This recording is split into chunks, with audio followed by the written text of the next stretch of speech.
Qu'est-ce qu'un son?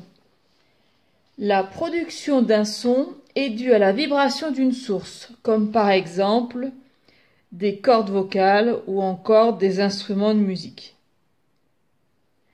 Cette source émet un son dans un milieu qui transmet la vibration jusqu'à un récepteur, c'est-à-dire l'ouïe de l'oreille ou encore le micro. On peut donc définir le son comme une onde. Il a besoin d'un milieu matériel pour se propager.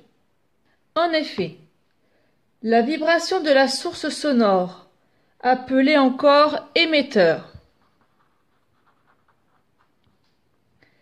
fait vibrer les molécules à son contact, qui fait vibrer les molécules de proche en proche, et ça jusqu'au récepteur.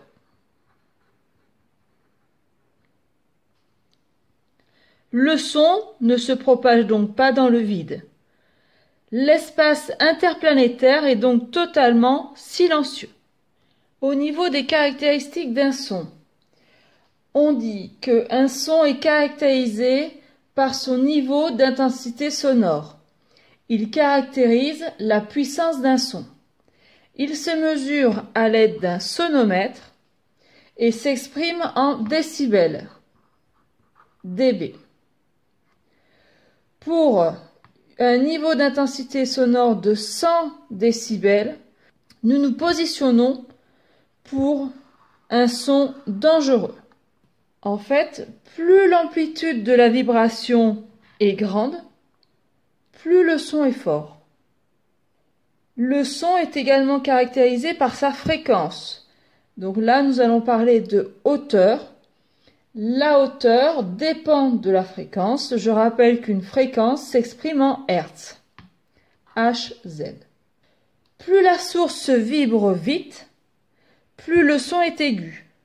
Inversement, plus la source vibre lentement, plus le son est grave. Au niveau du son audible, c'est-à-dire pour nous, nous entendons entre 20 Hz et 20 000 Hz. À l'intérieur de cet intervalle, nous avons des zones de fréquence et au milieu, nous avons des sons médiums. En dessous de 20 Hz, nous sommes dans les infrasons. Et au-dessus de 20 000 Hz, nous sommes dans les ultrasons. On définit un son pur lorsque l'enregistrement conduit à un signal d'allure sinusoïdale. Donc là, nous avons une tension sinusoïdale. Comment se protéger du son? Pour se protéger, il existe des isolants phoniques qui absorbent une grande partie de l'énergie mécanique véhiculée par les sons.